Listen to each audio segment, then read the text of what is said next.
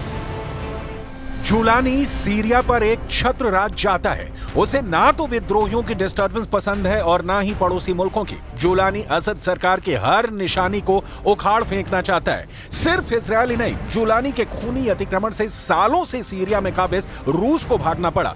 रूसी सेना की सीरिया से वापसी शुरू हो चुकी है। हर गुजरते दिन के साथ सीरिया से रूस की मौजूदगी धीरे धीरे कम हो रही है। सीरिया से आए इन ताजा सैटेलाइट तस्वीरों को देखिए, जिसे institute for the study of wall यानी ISW के एक्स हैंडल से जारी किया गया है। 13 दिसंबर को सैटेलाइट कैमरे ने सीरिया में मौजूद रूस के सैन्य अड्डों की तस्वीरें ली। लताकिया के खमीम एयरबेस और टार्टस नेवल बेस की तस्वीरों में साफ साफ दिख रहा है कि रूस सीरिया छोड़कर भाग रहा है। पुतिन के हार की पहली तस्वीर। इस सैटेलाइट तस्वीर में 2 AN-124 ट्रांसपोर्ट एयरक्राफ्ट दिख रहे हैं। दोनों प्लेन्स के आसपास गाड़ियां मौजूद हैं। कार्गो का सामान लोड किया जा रहा है। विमान उड़ने की तैयारी में है। पुतिन के हार का दूसरा सबूत। सैटेलाइट तस्वीरों में दावा किया गया है कि सीरिया में मौजूद अपने अड्डे पर रूस अपने Ka-52 लड़ाकू हेलीकॉप्टर को डिसमेंटल कर रहा है। इस तस्वीर में रूस की S-400 मिसाइल भी दिख रही है। S-400 को भी रूस खमीमीन बेस से दूसरी जगह ले जा रहा है, क्योंकि रूस को पता है कि अगर ये मिसाइलें यहां पर रहीं और हेलीकॉप्टर जुलानी के लड़ाकों के हाथ लग गया तो क्या हो सकता है। रूस के हार का तीसरा सबूत। लताकिया के नजदीक ही रूस का टार्टस बेस मौजूद है, जहां से रूस अपने विरोधियों को आंखें दिखाता था। इसके पीछे टार्टस बेस की भौगोलिक स्थिति है, लेकिन असद सरकार के पतन के साथ ही रूस ने यहां से भी अपने युद्धपोत और पनडुब्बी निकाल लिए। छटपटा रहा है हिजबुल्ला। बिना पानी की मछली देखी है आपने? पहले वो पानी के लिए तड़पती है और फिर आखिरकार दम तोड़ देती है। लेबनान वाले हिजबुल्ला के साथ भी यही हो रहा है।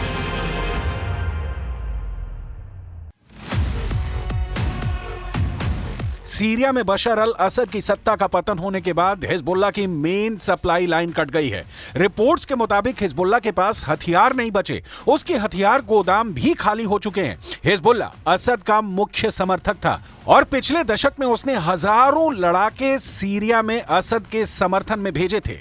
दशकों तक हिजबुल्ला ईरान से हथियारों के लिए एक माध्यम के रूप में सीरिया पर निर्भर रहा है। Hezbollah chief Naim Qassem Jolani के आगे गिड़गिड़ा रहा है ताकि ईरान से सीरिया के रास्ते आने वाले उसके हथियार की सप्लाई लाइन फिर से शुरू हो जाए।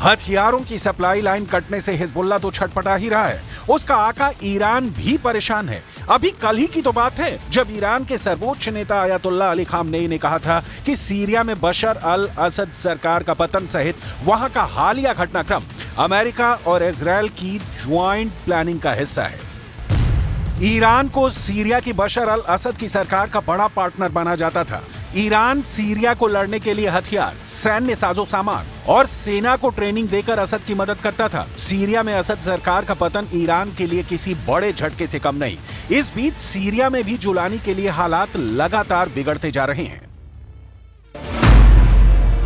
सीरिया में 10 जुलानी। अखबारों में, टीवी पर, मोबाइल पर, दमिश्क पर कब्जे के बाद अब तक आप हजारों बार कमांडर जुलानी का चेहरा देख चुके होंगे।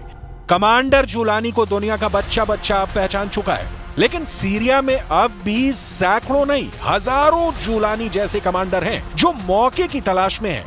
कुछ ने तो सीधी ललकार भी भर दी है।